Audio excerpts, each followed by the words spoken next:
মশককুলের বিরুদ্ধে লড়বে মশা। ডেঙ্গি, চিকনগুনিয়া, জিকা ভাইরাস রুখতে ছাড়া হবে কোটি কোটি মশা। একেই বলে কাঁটা দিয়ে কাঁটা তোলা। মশার উপদ্রব কমাতে এবার মশাকেই ব্যবহার করবে প্রশাসন।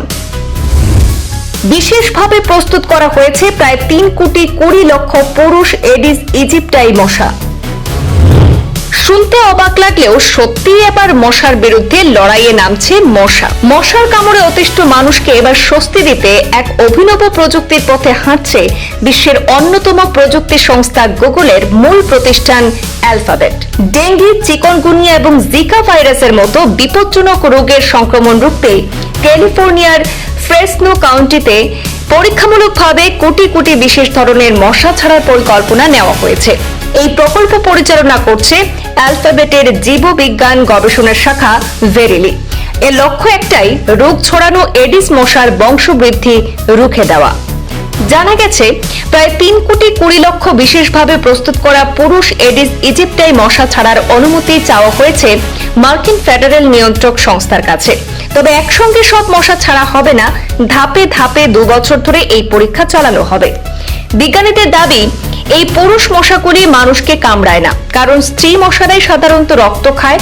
পুরুষ মশা বেঁচে থাকে গাছের রস খেয়ে, ফলে মানুষের জন্য সরাসরি কোনো বাড়তি ঝুঁকি তৈরি হবে না। সবচেয়ে গুরুত্বপূর্ণ বিষয় হলো, গবেষণাগারে তৈরি এই মশাগুলিকে অলবাচিয়া পিপিএন্টিস নামে বিশেষ ব্যাকটেরিয়া সংক্রমিত করা হয়েছে। এই পুরুষ মশাগুলি যখন সাধারণ স্ত্রী এডিস মশার সঙ্গে মিলিত হবে, তখন সেই স্ত্রী মশার ডিম থেকে আর বাচ্চা জন্মাবে না, ফলে ধীরে ধীরে কমে যাবে এডিস মশার সংখ্যা। এই প্রকল্পের নাম দেওয়া হয়েছে ডিবাগ ফ্রেন্সো। 2014 সাল থেকে মশাবাহিত রোগ নিয়ন্ত্রণে উন্নত প্রযুক্তি নিয়ে কাজ করছে এই প্রকল্প। বিশেষজ্ঞদের মতে, রাসায়নিক কীটনাশকের বদলে এই জৈবিক পদ্ধতি পরিবেশ বান্ধব, কারণ কীটনাশক ব্যবহারে অনেক সময় পোকামাকড় মারা গেলেও দীর্ঘদিন ব্যবহারে পোকারা প্রতিরোধ ক্ষমতাও গড়ে তোলে। গবেষকদের দাবি, এই প্রযুক্তির মাধ্যমে কোনো ক্ষতিকর রাসায়নিক ব্যবহার ছাড়াই মশার সংখ্যা প্রায় 95% পর্যন্ত কমিয়ে আনা সম্ভব হতে পারে। তবে প্রকল্পটি বাস্তবায়নের আগে মানবদেহে কোনো পার্শ্ব প্রতিক্রিয়া বা পরিবেশের খাদ্য শৃঙ্খলে কোনো প্রভাব পড়বে কিনা তা নিয়েও বিস্তারিত পর্যবেক্ষণ চলছে।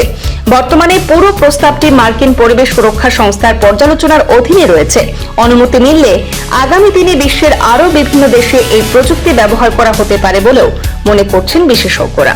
ব্যুরো রিপোর্ট, পূর্বাঞ্চল প্রতিদিন।